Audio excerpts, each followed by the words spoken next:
2026-এর বিধানসভা নির্বাচন কার্যত উঠোনে এসে দাঁড়িয়ে গিয়েছে। সেই অর্থে এখনো দরজায় কড়া নাড়েনি, কিন্তু তার আগে রাজনৈতিক দলগুলোর মধ্যে যে ভয়ঙ্কর প্রতিদ্বন্দ্বিতা এখন থেকেই শুরু হয়ে গিয়েছে, যেন মনে হচ্ছে একেবারে যুদ্ধের মতো পরিস্থিতি। নির্বাচনকে ঘিরে বাস্তবের যে অভিজ্ঞতা, তাতে এটা একদম পরিষ্কার যে নির্বাচনের প্রাক্কালে সক্রিয় হয়ে ওঠে বিভিন্ন রাজনৈতিক দলগুলো, কিন্তু সীমাহীন সক্রিয়তা দেখা যাচ্ছে 2026-এর নির্বাচনের প্রাক্কালে, ঠিক যেমনটা দেখা গিয়েছিল 2011-র বিধানসভা নির্বাচনের প্রাক্কালে। সেই লড়াইটা যখন দেখা গিয়েছিল, আসলে লড়াইটা শুরু হয়েছিল 2008-এর পঞ্চায়েতের নির্বাচনের সময় থেকে। পরবর্তী সময়ে 2009-এর লোকসভা আর একেবারে 2011-র বিধানসভা নির্বাচনের প্রাক্কালে ঠিক এই রকমই চূড়ান্ত একটা ব্যস্ততা, নজিরবিহীন বিভিন্ন রাজনৈতিক দলগুলোর মধ্যে একটা প্রতিযোগিতা লক্ষ্য করা গিয়েছিল। কিন্তু আজকের এই 2026-এর বিধানসভা নির্বাচনের প্রাক্কালে কোথাও গিয়ে মনে হচ্ছে একটা ভয়ঙ্কর অস্থিরতাও দেখা যাচ্ছে এই রাজ্যে।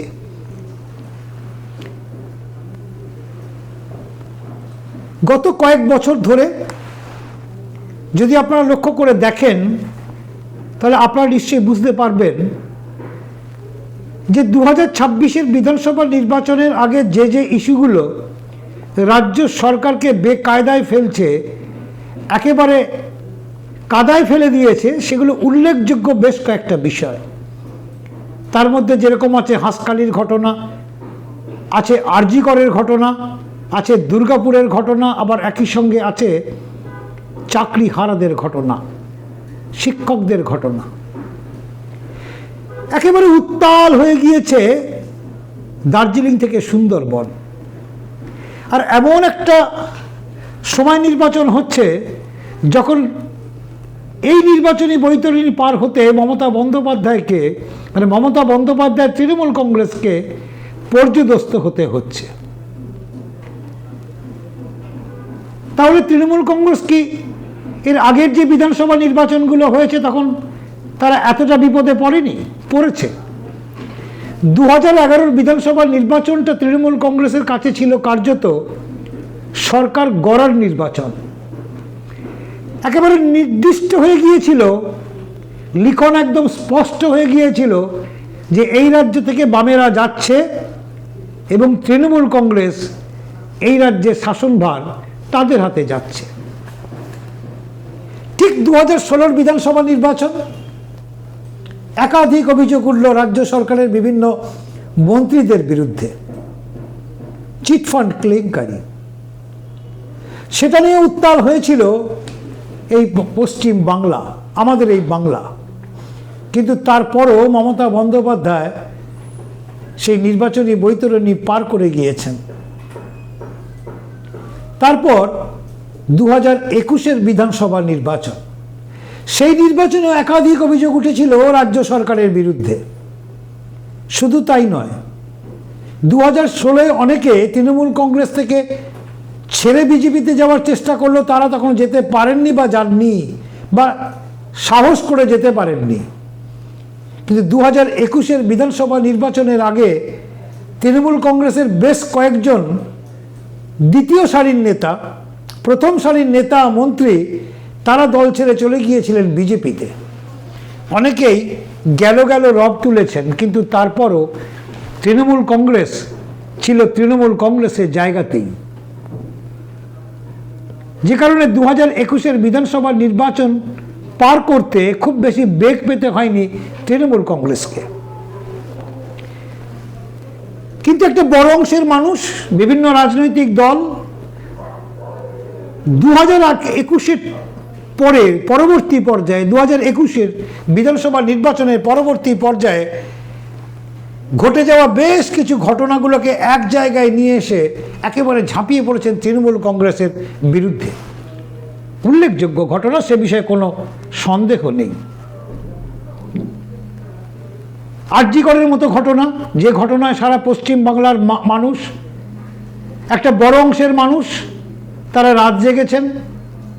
হাঁসখালির ঘটনায় এই রাজ্যের মানুষ তারা ঘুমোতে পারেননি, গভীর চিন্তায় তারা পড়ে গিয়েছেন। একইভাবে দুর্গাপুরের ঘটনা এবং একটার পর একটা ঘটনা ঘটতে থেকেছে, এবং সেখানেই ঘটনাগুলো যে থেমেছিল এমনটাও নয়। এরপরেও বেশ কয়েকটা কলেজে, বিশেষ করে আইন কলেজে এরকমই ঘটনা ঘটেছে। সব থেকে বোধহয় তৃণমূল কংগ্রেস সরকারকে পীড়া দিচ্ছে দুটো ঘটনা, একটা আরজিকর আর তার সঙ্গে কর্মহীন শিক্ষকদের ঘটনা। দীর্ঘদিন চাকরি করার পর সেই চাকরি চলে যাওয়া, এটা বোধহয় মানুষের মনে দাগ কেটে দিয়ে গিয়েছে। আর তারপর থেকেই একটার পর একটা ঘটনা ঘটতেই চলেছে। একটা কথা আছে যে চরম সংকটে মস্তিষ্ক বরফের মতো করে ঠান্ডা রাখতে হয়। সেটা বোধহয় তৃণমূল কংগ্রেসের সর্বোচ্চ নেত্রী থেকে বড়, মেজো, সেজো, ছোট কেউই আর মাথা ঠান্ডা রাখতে পারছেন না, ঠান্ডা রাখতে পারছেন না। যে কারণে অনেকে বলছে যে বিপদ আসন্ন বুঝেই আর মস্তিষ্ককে ঠান্ডা রাখা যাচ্ছে না, তাই তারা এরকম ভয়ঙ্কর ঘটনা ঘটিয়ে ফেলছেন। কেউ প্রমাণ লোপাট করতে মোবাইল ছেড়ে ফেলে দিচ্ছেন পুকুরে, কেউ আবার এলাকা ছেড়ে হাওয়া হয়ে যাচ্ছেন। আর সর্বশেষ মুখ্যমন্ত্রী মমতা বন্দ্যোপাধ্যায় গতকালের যে ঘটনা আপনারা জানেন, ফাইল নিয়ে চলে আসা, এটা মানুষের কাছে একটা নাড়া দিয়ে দিয়েছে। এরকম একটা ঘটনা গতকাল সকাল থেকে একেবারে মধ্যরাত এবং আজকে সকাল থেকে কত রাত অবধি চলবে জানা নেই, বা আগামী কয়েকটা দিন এই ঘটনার প্রবাহ চলতে থাকবে জানা নেই। কিন্তু এই ঘটনাকে কেন্দ্র করে আর যাই হোক না কেন, শুধু রাজ্যের মানুষ নয়, দেশের মানুষ হাঁ করে তাকিয়ে রয়েছেন কি হয় সেটা দেখার জন্য। অনেকে অনেক কথা বলছেন যে একটা সেন্ট্রাল এজেন্সি তারা রেড করছেন, সেই সময় অন্য কেউ কি সেখানে পৌঁছতে পারেন? সেই যে জায়গায় রেড হচ্ছে সেই জায়গায় কেউ ঢুকে পড়তে পারেন? এরকম একাধিক প্রশ্ন উঠছে। কি করে তিনি ঢুকলেন? কি ফাইল তিনি সেখান থেকে নিয়ে এলেন? কি ছিল সেই ফাইলে? বিরোধীরা যার যার রাজনৈতিক মতাদর্শ, যার যার রাজনৈতিক দিক নিয়ে বিশ্লেষণ করছেন এবং তারা তাদের বক্তব্য রাখছেন। কিন্তু বিষয়টা আর যাই হোক না কেন, এটা যে আদালত পর্যন্ত পৌঁছবে এটা গতকালই জানার ছিল, এবং সেই মোতাবেক আজকে 7 সকালেই ইডি চলে গিয়েছে আদালতে।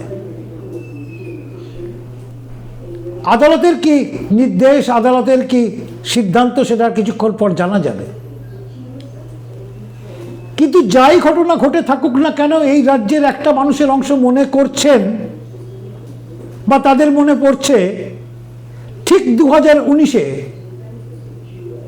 সেই সময় রাজীব কুমারের বাড়িতে সিবিআই রেড হওয়ার সময় মুখ্যমন্ত্রী সেখানে পৌঁছে গিয়েছিলেন। আদৌ কি তিনি একজন রাজ্যের মুখ্যমন্ত্রী হয়ে এই কাজটা করতে পারেন? যদি এই প্রশ্ন ওঠে, তাহলে এমন প্রশ্ন উঠছে, তাহলে গত 7 বছর ধরে কেন ব্যবস্থা নেওয়া হলো না? একটা অংশের মানুষ মনে করছেন যে তৃণমূল কংগ্রেসের নেতৃত্বের সঙ্গে দিল্লির একটা প্রথম সারির নেতৃত্বের একটা সেটিং হয়ে গিয়েছে, সেটিংয়ের তত্ত্ব তারা খাড়া করিয়ে দিয়েছেন। আবার এই রাজ্যের বিরোধী দলনেতা, বিধানসভার বিরোধী দলনেতা, তিনি মনে করছেন যে গতকালের ঘটনায় ইডি যা সিদ্ধান্ত নিয়েছেন সেটাই একেবারে সঠিক। কেন্দ্রীয় সংস্থার তদন্তে সরাসরি বাধা দান মুখ্যমন্ত্রী এর আগেও করেছেন। রাজীব কুমারের বাড়িতে রেড হওয়ার সময় এবং তিনি 5 ঘন্টা ধর্ণা দিয়েছেন নিজাম প্যালেসে। আপনার যখন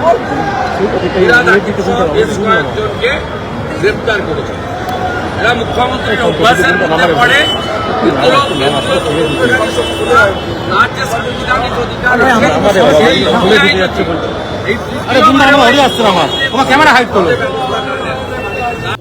অনেকেও অবশ্যই একই কথা তার সুরে বলছেন। অবশ্যই তারা বিজেপির ছোট বড় মেজ নেতারা।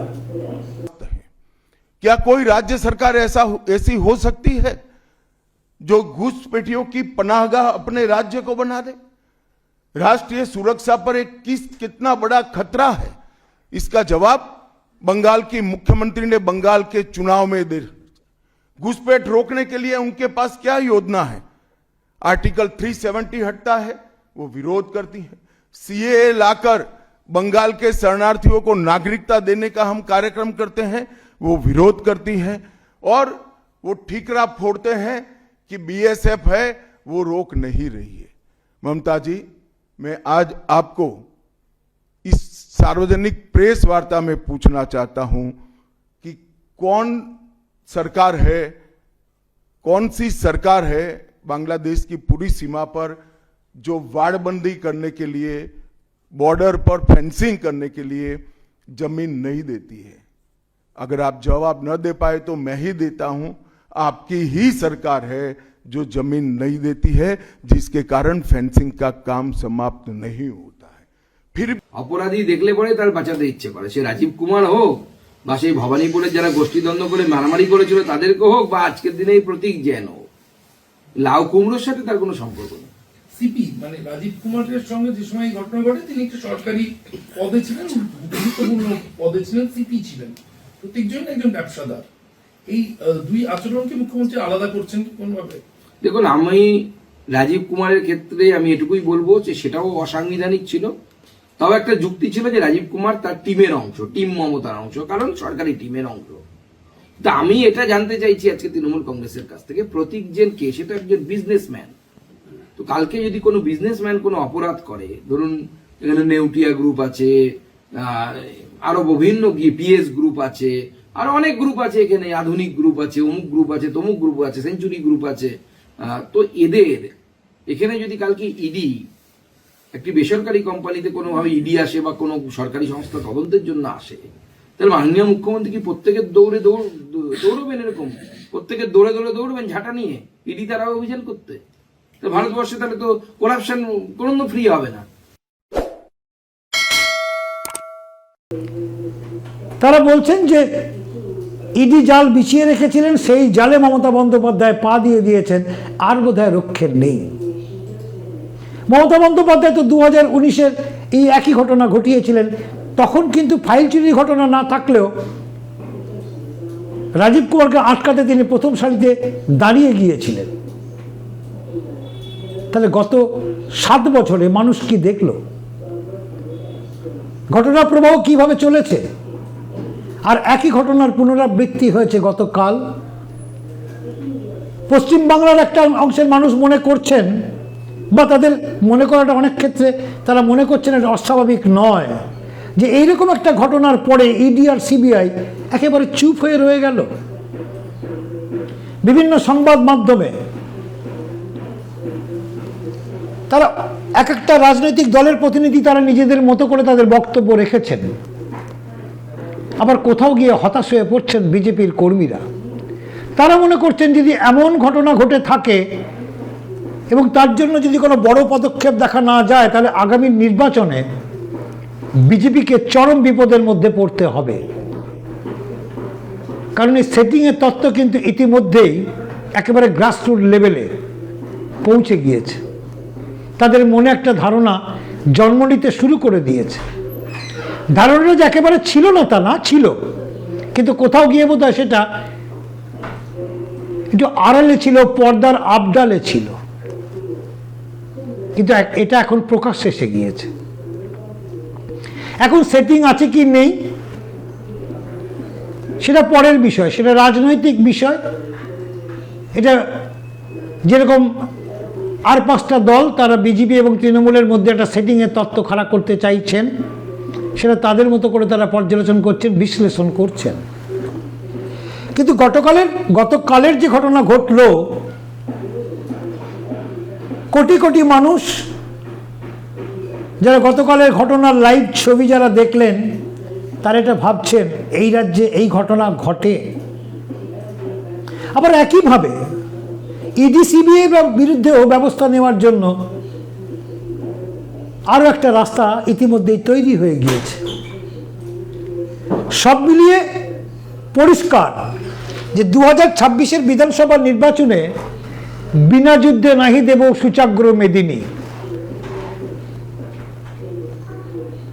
যুদ্ধ ছাড়া একটা ছুঁচের মাথায় যে সামান্য পরিমাণ মাটি ওঠে, সেটা এবার বিজেপি ছাড়তে নারাজ। বিজেপি মনে করছে হয় এবার না হলে নেভার, এবং এবারই তারা মনে করছেন এবারেই তারা সাফল্যের সেই চূড়ায় পৌঁছতে পারবেন। কিন্তু এটা তো ঘটনা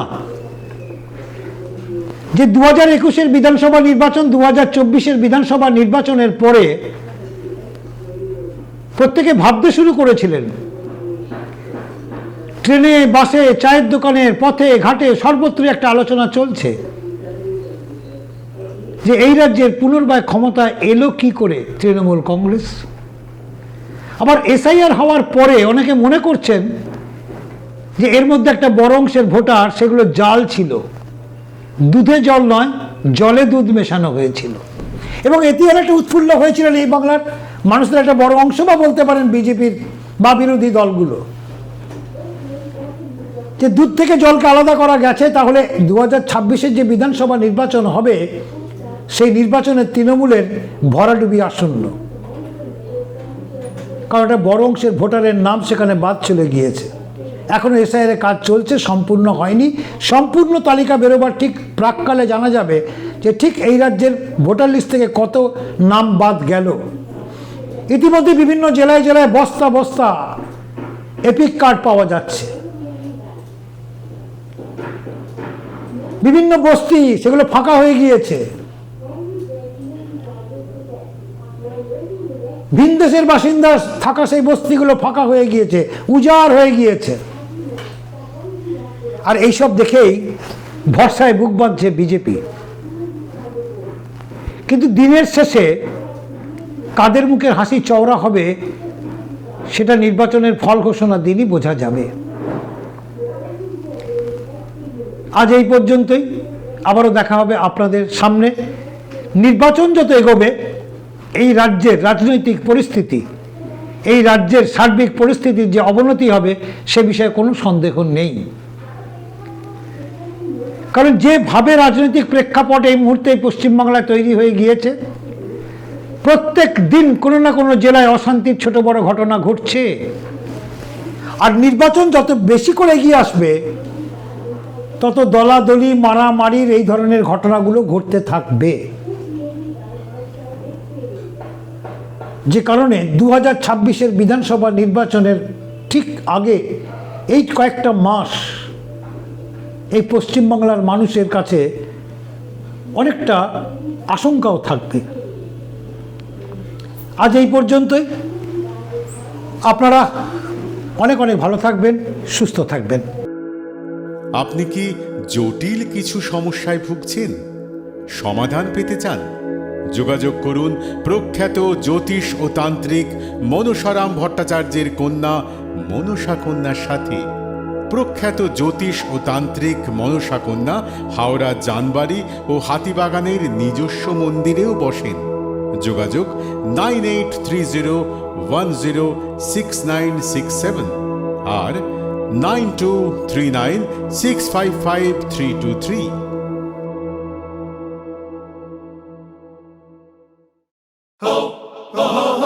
পুজো মানে জমকালো লাইন, ড্রপ বক্স লোফা লুফি আইন, পেপারের ক্যাটালগে আঁকা,